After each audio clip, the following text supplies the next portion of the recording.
सबसे पहले हम इसको करते हैं। पहली जो वो है, उसने कहा है कि क्लोजिंग इन्वेंट्री जो है, जो आपकी है वो है, क्लोजिंग इन्वेंट्री है आपकी 2,30,000। अब उसने कहा this include inventory costing 20,000 which has NRV of net realisable value of 9,000। ये IS2 है। IS2 कहता है कि जो कॉस्ट है जो आपकी कितनी है इसमें 20,000 और उसकी NRV कितनी है 9,000। IS2 कहता है इन दोनों में से जो छोटा है उस पर रिकॉर्ड होगा, यानी कि इस पर रिकॉर्ड होगा।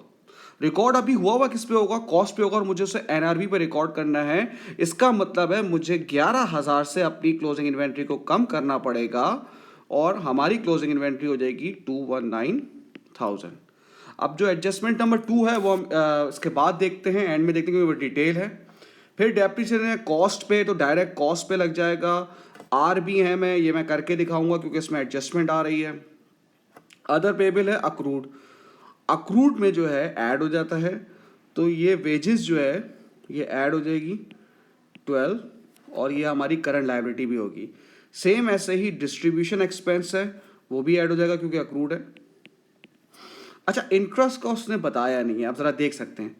पहले तो इंटरेस्ट, पूरे साल का इंटरेस्ट आएगा बेटा इनकम स्टेटमेंट में, जो कि कितना है 12% है। तो 100 का 12% होता है 12। ये तो चला जाएगा अदर एक्सपेंस इनकम स्टेटमेंट में।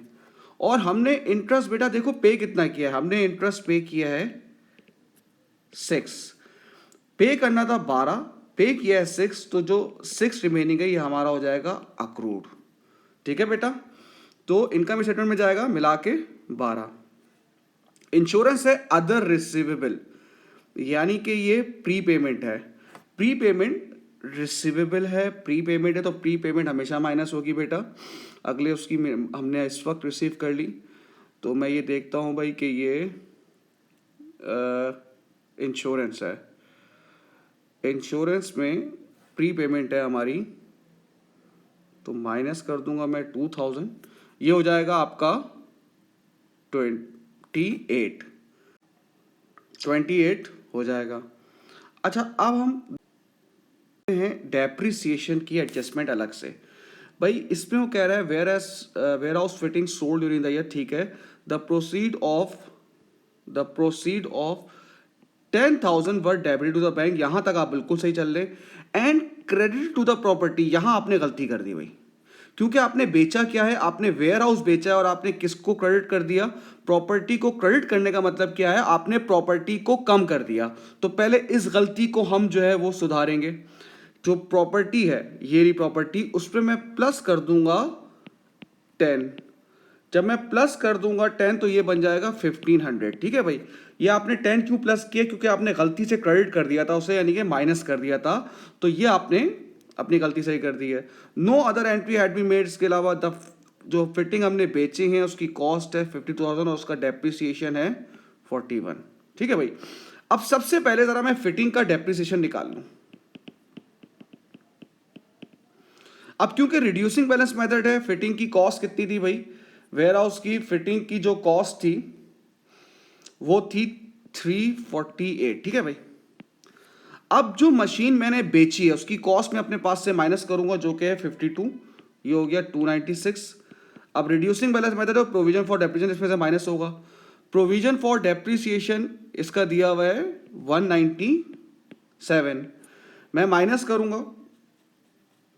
जो एसेट जा रहा है वो अपने साथ अपना प्रोविजन फॉर डेप्रिसिएशन लेके जा रहा है 41, बेटा ये लिखा हुआ है, तो ये आपका अपडेटेड आ गया 156। इसमें से मैं माइनस करूंगा तो ये नेट बुक वैल्यू आ जाएगी 140। इसका 25% में जब करूंगा तो ये आ जाएगा आपका 35 डेप्रिसिएशन फॉर द ईयर। अब अगर इसको हम बैलेंस शीट में करेंगे, बैलेंस शीट में जब हम करेंगे तो फिटिंग्स हमारे पास कितनी है भाई, 348 है, जिसमें से 52 मैंने भेज दी है, 296। प्रोविजन फॉर डेप्रिसिएशन कितना होगा भाई, पुराना जो डेप्रिसिएशन लिखा हुआ है वो कितना लिखा हुआ है, वो लिखा हुआ है 197। अब जो एसेट जा रहा है वो अपना डेप्रिसिएशन लेके जा रहा है 41, और इस साल का जो डेप्रिसिएशन है वो है 35, ये रहा बेटा। तो ये आ जाएगा 191 और ये आ गई इसकी नेटबुक वैल्यू 105। अब बात करते हैं हम बिल्डिंग की। ज़रा बिल्डिंग की बात करते हैं। बिल्डिंग जो अब हमारी हो गई है बेटा, वो हो गई है 1500 की। 1500 की क्यों हो गई है देखें बेटा, मैंने करके दिखाई है। सही है भाई, जो आपने गलती से वो कर दिया था। तो 1500 पे इसका है 2% ऑन कॉस्ट, तो आप डायरेक्ट 2% ले लेंगे, जो कि आपका बन जाएगा आई थिंक सो के 300 वगैरह।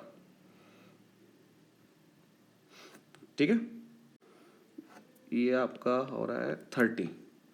अब जब आप बैलेंस शीट बनाएंगे तो दोनों को मिला के बनाएंगे। ठीक है भाई, थैंक यू।